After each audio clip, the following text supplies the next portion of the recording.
ಕೋರ್ಟ್ನಲ್ಲಿ ಪ್ರಜ್ವಲ್ ರೇವಣ್ಣ ಕಣ್ಣೀರನ್ನ ಹಾಕಿದ್ದಾರೆ. ತೀರ್ಪು ಹೊರ ಬೀಳ್ತಿದ್ದಂತೆ ಪ್ರಜ್ವಲ್ ರೇವಣ್ಣ ಬಿಕ್ಕಿ ಬಿಕ್ಕಿ ಅತ್ತಿದ್ ಯಾಕೆ ಗೊತ್ತಾ? ಪ್ರಜ್ವಲ್ ರೇವಣ್ಣ ಅವರಿಗೆ ಎಷ್ಟು ವರ್ಷಗಳ ಕಾಲ ಜೈಲು ಶಿಕ್ಷೆ, ಎಷ್ಟು ವರ್ಷಗಳ ಕಾಲ ಶಿಕ್ಷೆ ಹಾಗೂ ದಂಡ, ಏನೆಲ್ಲ ತೀರ್ಪುಗಳು ಬಂದಿದೆ, ಇದರ ಬಗ್ಗೆ ಇವತ್ತಿನ ವಿಡಿಯೋದಲ್ಲಿ ನಾನು ನಿಮ್ಗೆ ತಿಳಿಸ್ತಾ ಹೋಗ್ತೀನಿ. ಅದಕ್ಕಿಂತ ಮೊದಲು ಕರ್ನಾಟಕ ನ್ಯೂಸ್ 9ಗೆ ಸ್ವಾಗತ. ನಾನು ವಿಮಲಾ ನಾಗರಾಜ್. ಸ್ನೇಹಿತರೆ, ನಿಮ್ಮೆಲ್ಲರಿಗೂ ಗೊತ್ತಿರುವಂತೆ ಹಾಸನದಲ್ಲಿ ದೊಡ್ಡ ಮಟ್ಟದ ಕೋಲಾಹಲವನ್ನ ಸೃಷ್ಟಿ ಮಾಡಿದಂತಹ ಪ್ರಕರಣ ಅತ್ಯಾಚಾರ ಪ್ರಕರಣ. ಹೌದು, ಪ್ರಜ್ವಲ್ ರೇವಣ್ಣ ಮಾಡಿದ್ದಾರೆ ಎನ್ನಲಾದಂತಹ ಅತ್ಯಾಚಾರ ಹಾಗೂ ಮಹಿಳೆಯರನ್ನ ತಮಗೆ ಇಷ್ಟ ಬಂದಂತೆ ಬಳಕೆ ಮಾಡಿಕೊಳ್ತಿದ್ದಾರೆ ಅನ್ನುವಂತಹ ಆರೋಪಗಳು ಇಡೀ ರಾಜ್ಯಾದ್ಯಂತ ಮಾತ್ರ ಅಲ್ಲ, ದೇಶದಾದ್ಯಂತ ಸಿಕ್ಕಾಪಟ್ಟೆ ಸದ್ದು ಮಾಡಿತ್ತು. ತನ್ನ ಕಾಮ ಲೀಲೆಗಳು, ಕಾಮ ಪುರಾಣಗಳು ಹೊರಬೀಳ್ತಿದ್ದಂತೆ ಪ್ರಜ್ವಲ್ ರೇವಣ್ಣ ಎಸ್ಕೇಪ್ ಆಗ್ತಾರೆ. ಅದಾದ ನಂತರ ಅಧಿಕಾರಿಗಳು ಬೆನ್ನು ಬಿಡದೆ ಕಾಡಿ ಪ್ರಜ್ವಲ್ ರೇವಣ್ಣನನ್ನ ಬಂಧಿಸ್ತಾರೆ. ಅವತ್ತು ಎಲ್ಲೆಡೆ ರಾಜ್ಯದ ಜನರೆಲ್ಲ ಚೀಮಾರಿ ಹಾಕ್ತಾರೆ. ಇಂತಹ ನಾಯಕರನ್ನ ನಾವು ಗೆಲ್ಲಿಸಿದ್ವಾ ಅಂತ ಔಹಾರ್ತಾರೆ. ಸದ್ಯ ಅಂಥದ್ದೊಂದು ಪ್ರಕರಣಕ್ಕೆ ಇವತ್ತು ತೀರ್ಪು ಹೊರಬಿದ್ದಿದ್ದು, ಆ ತೀರ್ಪನ್ನ ಕೇಳಿ ಸ್ವತಃ ಮಾಜಿ ಸಂಸದ ಪ್ರಜ್ವಲ್ ರೇವಣ್ಣ ಅಕ್ಷರಶಃ ಬಿಕ್ಕಿ ಬಿಕ್ಕಿ ಅತ್ತಿದ್ದಾರೆ. ಇದಕ್ಕೆ ಕಾರಣ ಕೂಡ ಇದೆ. ಯಾಕಂತಂದ್ರೆ ದೇಶದಲ್ಲಿ ತಲ್ಲಣ ಮೂಡಿಸಿತ್ತು ಅಂತ ಹೇಳಬಹುದು ಈ ಒಂದು ಪ್ರಕರಣ. ಮಹಿಳೆಯರನ್ನ ತನ್ನ ಇಷ್ಟಕ್ಕೆ ಬಳಸ್ಕೊಳ್ತಕ್ಕಂತ ವ್ಯಕ್ತಿತ್ವವನ್ನ ಹೊಂದಿದ್ದಂತಹ ಪ್ರಜ್ವಲ್ ರೇವಣ್ಣನ ಕಾಮ ರಹಸ್ಯ ಒಂದಷ್ಟು ಸಿಡಿಗಳ ಮೂಲಕ, ಒಂದಷ್ಟು ವಿಡಿಯೋಗಳ ಮೂಲಕ ಬಯಲಾಗತ್ತೆ.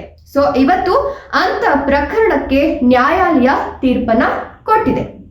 ಹೌದು, ಮಾಜಿ ಸಂಸದ ಪ್ರಜ್ವಲ್ ರೇವಣ್ಣ ಮಾಡಿರ್ತಕ್ಕಂತ ಒಂದಷ್ಟು ಕುಕೃತ್ಯಗಳಿಗೆ ಇದೀಗ ಜನಪ್ರತಿನಿಧಿಗಳ ವಿಶೇಷ ನ್ಯಾಯಾಲಯ ತೀರ್ಪನ್ನ ಪ್ರಕಟಿಸಿದೆ. ಹೌದು, ಕೆಆರ್ ನಗರದ ಸಂತ್ರಸ್ತೆ ಕೊಟ್ಟಂತಹ ದೂರಿನ ಅನ್ವಯ ಪ್ರಜ್ವಲ್ ರೇವಣ್ಣನನ್ನ ಬಂಧಿಸಿ ಇದೀಗ ವಿಚಾರಣೆಗೆ ಒಳಪಡಿಸಿ ನ್ಯಾಯಾಂಗ ಬಂಧನಕ್ಕೆ ಕೂಡ ನೀಡಲಾಗಿತ್ತು. ಸೊ ನ್ಯಾಯಾಲಯದಲ್ಲಿ ಈ ಒಂದು ಪ್ರಕರಣಕ್ಕೆ ಸಂಬಂಧಪಟ್ಟಂತೆ ತೀರ್ಪನ್ನ ನೀಡಲಾಗಿದೆ. ಸದ್ಯ ಒಂದೇ ಒಂದು ಪ್ರಕರಣಕ್ಕೆ ಸಂಬಂಧಪಟ್ಟಂತೆ ತೀರ್ಪನ್ನ ನೀಡಲಾಗಿದ್ದು, ಇನ್ನೂ ಕೂಡ 3 ಪ್ರಕರಣಗಳಿಗೆ ಸಂಬಂಧಪಟ್ಟಂತಹ ತೀರ್ಪನ್ನ ಕೋರ್ಟ್ ಕಾಯ್ದಿರಿಸಿದೆ. ಸದ್ಯ ಒಂದೇ ಒಂದು ಪ್ರಕರಣಕ್ಕೆ ತೀರ್ಪನ್ನ ಕೊಡಲಾಗಿದ್ದು, ಜೈಲು ವಾಸವನ್ನ ನಿಗದಿ ಮಾಡಿದೆ. ಇನ್ನು ನಾಳೆ ಶಿಕ್ಷೆಯ ಪ್ರಮಾಣ ಪ್ರಕಟವಾಗುತ್ತೆ ಅಂತ ಹೇಳಲಾಗ್ತಿದೆ. 3 ಕೇಸ್ ಬಾಕಿ ಇರೋದ್ರಿಂದ, ಒಂದೇ ಒಂದು ಕೇಸ್ಗೆ ತೀರ್ಪನ್ನ ಕೊಟ್ಟಿರೋದ್ರಿಂದ ಇನ್ನುಳಿದಂತಹ 3 ಕೇಸ್ಗೆ ಸಂಬಂಧಪಟ್ಟ ಹಾಗೆ ಹಾಗೂ ಇವತ್ತು ಕೊಟ್ಟಿರ್ತಕ್ಕಂಥ ಕೇಸ್ನ ತೀರ್ಪಿಗೆ ಸಂಬಂಧಪಟ್ಟಂತೆ ನಾಳೆ ಶಿಕ್ಷೆ ಯಾವ ಪ್ರಮಾಣದಲ್ಲಿರುತ್ತೆ, ಎಷ್ಟರ ಪ್ರಮಾಣದಲ್ಲಿರುತ್ತೆ, ಜೈಲು ಶಿಕ್ಷೆನ ಅಥವಾ ಏನಾದ್ರೂ ದಂಡ ವಿಧಿಸ್ತಾರಾ ಅನ್ನುವಂಥದ್ದು ನಾಳೆ ಗೊತ್ತಾಗುತ್ತೆ. ಇನ್ನು ಯಾವ್ಯಾವ ಸೆಕ್ಷನ್ ಅಡಿನಲ್ಲಿ ಯಾವ್ಯಾವ ಒಂದು ಪ್ರಕರಣಗಳನ್ನ ದಾಖಲು ಮಾಡಬಹುದು, ಅದಕ್ಕಿರ್ತಕ್ಕಂಥ ಕನಿಷ್ಠ ಹಾಗೆ ಗರಿಷ್ಠ ಗರಿಷ್ಠ ಹಾಗೆ ಕನಿಷ್ಠ ಶಿಕ್ಷೆಯ ಅವಧಿ ಎಷ್ಟು ಅನ್ನೋದನ್ನ ನಾನು ನಿಮ್ಗೆ ಇವತ್ತು ಹೇಳ್ತಾ ಹೋಗ್ತೀನಿ. ಮೊದಲಿಗೆ ಸೆಕ್ಷನ್ 376(2)(n) ಈ ಒಂದು ಸೆಕ್ಷನ್ ಅಡಿಯಲ್ಲಿ ಮಹಿಳೆಯ ಮೇಲೆ ಪದೇ ಪದೇ ಅತ್ಯಾಚಾರ ಮಾಡಿರ್ತಕ್ಕಂಥ ಆರೋಪದ ಅಡಿ ಪ್ರಕರಣ ದಾಖಲಾಯಿತು ಅಂತ ಹೇಳಿದ್ರೆ ಕನಿಷ್ಠ ಅಂದ್ರೂ 10 ವರ್ಷ ಜೈಲು ಶಿಕ್ಷೆ ಹಾಗೆ ಜೀವಾವಧಿ ಶಿಕ್ಷೆಯನ್ನ ಕೂಡ ಗರಿಷ್ಠ ಪ್ರಮಾಣದಲ್ಲಿ ನೀಡಬಹುದು.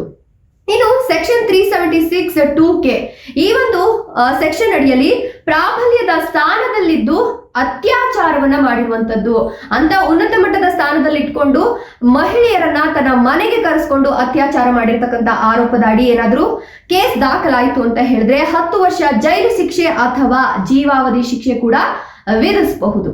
ಇನ್ನು ಸೆಕ್ಷನ್ ನಂಬರ್ 354(a) ಪ್ರಕಾರ ಲೈಂಗಿಕ ಅನುಕೂಲಕ್ಕಾಗಿ ಬೇಡಿಕೆ ಪ್ರಕರಣ ದಾಖಲಾಯಿತು ಅಂತ ಹೇಳಿದ್ರೆ 3 ವರ್ಷ ಜೈಲು ಜೊತೆಗೆ ದಂಡ ಕೂಡ ಫಿಕ್ಸ್ ಅಂತ ಹೇಳಲಾಗ್ತಿದೆ. ಇನ್ನುಳಿದಂತೆ 354(b) ಈ ಒಂದು ವಿಚಾರಕ್ಕೆ ಸಂಬಂಧಪಟ್ಟಂತೆ, ಈ ಒಂದು ಸೆಕ್ಷನ್ಗೆ ಸಂಬಂಧಪಟ್ಟಂತೆ ಬಟ್ಟೆ ಹಿಡಿದು ಎಳೆದಾಡಿ ಕಿರುಕುಳ ಕೊಟ್ಟಿರ್ತಕ್ಕಂಥ ಪ್ರಕರಣ ದಾಖಲಾಯಿತು ಅಂತ ಹೇಳಿದ್ರೆ 3 ವರ್ಷದಿಂದ 7 ವರ್ಷದವರೆಗೂ ಕೂಡ ಆತನಿಗೆ ಜೈಲಾಗತ್ತೆ, ಜೊತೆಗೆ ದಂಡವನ್ನ ಕೂಡ ವಿಧಿಸಲಾಗತ್ತೆ. ಇನ್ನು ಸೆಕ್ಷನ್ ನಂಬರ್ 354(c) ಪ್ರಕಾರ ಖಾಸಗಿ ಚಿತ್ರಗಳನ್ನ ಸೆರೆ ಹಿಡಿದು ವೀಕ್ಷಣೆ ಮಾಡಿರ್ತಕ್ಕಂಥ ಆರೋಪ ಸಾಬೀತಾಯಿತು ಅಂತ ಹೇಳಿದ್ರೆ ಖಾಸಗಿ ಚಿತ್ರಗಳನ್ನ ಸೆರೆ ಹಿಡಿದಿರ್ತಕ್ಕಂಥ ಈ ಒಂದು ಅಪರಾಧಕ್ಕೆ 1 ರಿಂದ 3 ವರ್ಷ ಶಿಕ್ಷೆಯನ್ನ ಅನುಭವಿಸಬೇಕಾಗತ್ತೆ ಪ್ರಜ್ವಲ್ ರೇವಣ್ಣ. ಇನ್ನು ಸೆಕ್ಷನ್ ನಂಬರ್ 506 ಈ ಒಂದು ಸೆಕ್ಷನ್ ಅಡಿಯಲ್ಲಿ ಬೆದರಿಕೆ ಹಾಕೋದು ಕಾನೂನು ಬಾಹಿರ. ಸೊ ಈ ಒಂದು ವಿಚಾರಕ್ಕೆ ಸಂಬಂಧಪಟ್ಟಂತೆ 2 ವರ್ಷ ಶಿಕ್ಷೆಯ ಜೊತೆಗೆ ದಂಡವನ್ನ ಕೂಡ ನ್ಯಾಯಾಲಯ ವಿಧಿಸುತ್ತೆ. ಇನ್ನು ಸೆಕ್ಷನ್ ನಂಬರ್ 201 ಇದು ಕೊನೆಯ ಸೆಕ್ಷನ್. ಈ ಒಂದು ಸೆಕ್ಷನ್ ಪ್ರಕಾರ ಸಾಕ್ಷಿ ನಾಶ ಮಾಡಲು ಪ್ರಜ್ವಲ್ ರೇವಣ್ಣ ಪ್ರಯತ್ನವನ್ನ ಮಾಡಿರ್ತಕ್ಕಂಥ ಆರೋಪ ಕೂಡ ಇದೆ, ಗಂಭೀರ ಆರೋಪ ಕೂಡ ಇದೆ. ಈ ಒಂದು ಆರೋಪ ಸಾಬೀತಾಯಿತು ಅಂತಂದ್ರೆ 7ರಿಂದ 10 ವರ್ಷ ಜೈಲು ಶಿಕ್ಷೆಯನ್ನ ಅನುಭವಿಸಬೇಕಾಗತ್ತೆ. ಸೊ ಇದೆಲ್ಲ ಕೂಡ ಇರೋದ್ರಿಂದ ಪ್ರಜ್ವಲ್ ರೇವಣ್ಣಗೆ ಜೀವಾವಧಿ ಶಿಕ್ಷೆ ವಿಧಿಸಿದ್ರು ಕೂಡ ಕಡಿಮೆ ಅಂತಾನೆ ಹೇಳಬಹುದು. ಯಾಕಂತಂದ್ರೆ ಅಂತಹ ಉನ್ನತ ಸ್ಥಾನದಲ್ಲಿ ಇಟ್ಕೊಂಡು ಇಂಥ ನೀಚ ಮಟ್ಟದ ಒಂದು ಕೀಳು ಮನೋಭಾವನೆಯಲ್ಲಿ ಹೆಣ್ಣು ಮಕ್ಕಳನ್ನು ನೋಡಿರ್ತಕ್ಕಂಥ ಈತನಿಗೆ ಜೀವಾವಧಿ ಶಿಕ್ಷೆ ಕೊಟ್ಟರು ಗಲ್ಲಿಗೇರಿಸಿದ್ರು ಕೂಡ ಕಡಿಮೆ ಅಂತಲೇ ಹೇಳಬಹುದು. ಇದರ ಬಗ್ಗೆ ನೀವೇನ್ ಹೇಳ್ತೀರಾ? ನಿಮ್ಮ ಅನಿಸಿಕೆ ಅಭಿಪ್ರಾಯಗಳನ್ನ ಕಮೆಂಟ್ ಮಾಡಿ, ವಿಡಿಯೋ ಇಷ್ಟ ಲೈಕ್ ಕೊಟ್ಟು ಶೇರ್ ಮಾಡಿ, ತಪ್ಪದೆ ನಮ್ಮ ಚಾನೆಲ್ ಅನ್ನ ಸಬ್ಸ್ಕ್ರೈಬ್ ಮಾಡ್ಕೊಳ್ಳಿ. Thank you.